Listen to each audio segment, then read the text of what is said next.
We have to understand that today's internet is run by algorithms. Algorithms are the best censor gatekeepers you could possibly produce, because there's really nothing you could do, because every company that develops an algorithm has also intellectual property rights, which means no one is allowed to look into the algorithm and actually see how it works.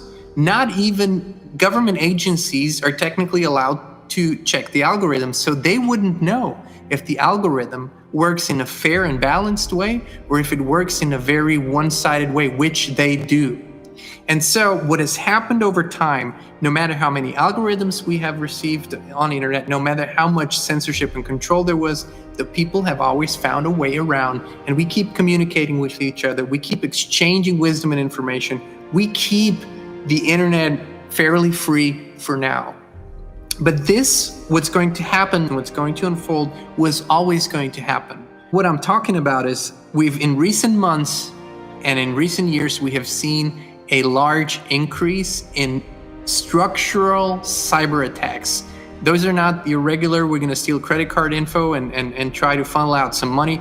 This is real structural things where big structures, big corporations, big platforms, big government websites were being attacked now. You could think these are random events because these glitches have been happening all across the planet, whether that's Iran, whether that's Saudi Arabia, whether that's Germany, whether that's the United States or Canada, Asian countries.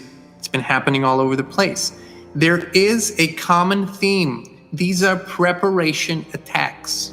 We believe there's going to be a basically internet shutdown event where such structural cyber attacks will happen that for most of the planet, the internet will be turned off and we won't have access to 90% of all the services because everything now is internet based.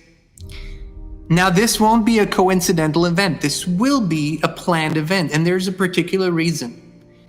The plan is to completely restructure how we use the internet. It has been tried before, but countries up until now have fought against too much control in the internet, and they have fought off the idea of something called a digital citizenship, where every human being that wants to access the internet needs to have a digital passport, a digital citizenship, because the internet is going to be considered as the largest country, a digital country, if you will, a digital entity. And if you want to enter that entity, you will have to have a digital passport and you will have to give your credentials. And so all your movements, from as much as they're already tracked now, they will be then tracked by a centralized power, which will have the name of like the World Internet Federation Association or the World Internet Council, something like that. And they will then be the central government figure, if you will, because everything is happening in and on the internet. And so the plan is to bring the current internet down and to show that it's too vulnerable, that it's too accessible to bad actors, that it's too much of a threat to keep it as open as it is, and that we need to establish stricter rules to how and who can access the internet. And so that's what they're going to try to bring in then. You will see this, you will hear this. We expect this event to happen. It might be sooner, it might be later, but we will have a real big comprehensive internet attack shutdown where nothing will really work anymore. And it will affect our daily lives outside of what we perceive the internet. ATMs won't work. Anything that's now connected to the internet, which is pretty much everything, will not work. And that will be much bigger, have a much bigger impact in a much shorter time than what we've experienced over the last year. As soon as these ideas will be publicly announced about this new digital citizenship passport, you will see the largest exit of people from the internet in history. Millions and millions and millions and millions and millions of people will pledge to leave the internet for good. They will say, we'll never go along with this. We will not be part of this super control system. We will leave the internet for good. If this is how it's going to be, we will not do it. It's much like we see now where there are certain countries that impose strict rules and people say, we're simply not going to do this. This is what's going to happen with the internet. You will have huge numbers of people They will say, I don't care. I don't care about the economic fallout in my life. I don't care about the social fallout. I will not use the internet if this is going to be a Chinese Communist Party style controlled entity. But, and this is the beautiful thing, an alternative is already in the works. And it's not just someone who's working on an alternative. It's actually the guy who invented the concept of the World Wide Web. It's Tim Berners-Lee, and the guy he's behind the WWW, and he's been working tirelessly on a new internet where you will be 100% in control of your personal data. Only you. It will be encrypted in a special way, so only you will have access, and you will be in charge once again, because you know that data, all the data that we transmit into the internet, that is the most important currency today.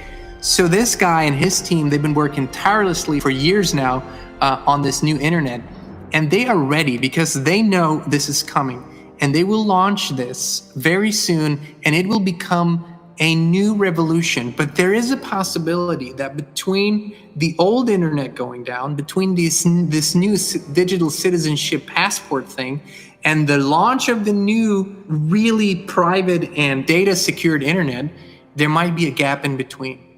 Why we're saying this is because if you are prepared, if you know there's a storm coming, and you can prepare, you can close the windows and you can put in the patio furniture and you can just get ready, you have peace of mind because you know, okay, there's going to be a storm tonight, but I'm ready, I'm prepared, I'm good. So this event is going to happen. Whether it's going to happen as a big boom all over the world, or whether it's going to happen Europe one attack and then North America the other attack, we don't know that. Whether it's going to spread slowly or going to be a one-time thing, that we can't tell you, but it is going to happen. And if you understand it's going to happen, and if you make your own logical preparations for that, you're going to have peace of mind. You're going to be, again, a peaceful leader through a time that's going to be very stressful for many people. This is the inspiration that we want to provide to the people, is that even in a difficult and challenging time, when you are connected, when you are spiritually, emotionally, and physically ready, you can be a shining light and you can guide people, because you know, we were never meant to rely on the internet in the first place.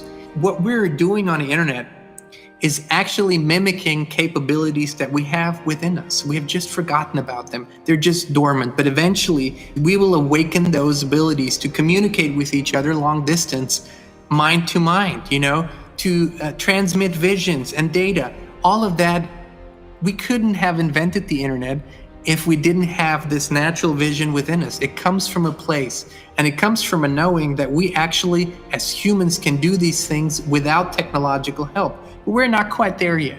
So we're still using the internet and technology to help us bridge the gap.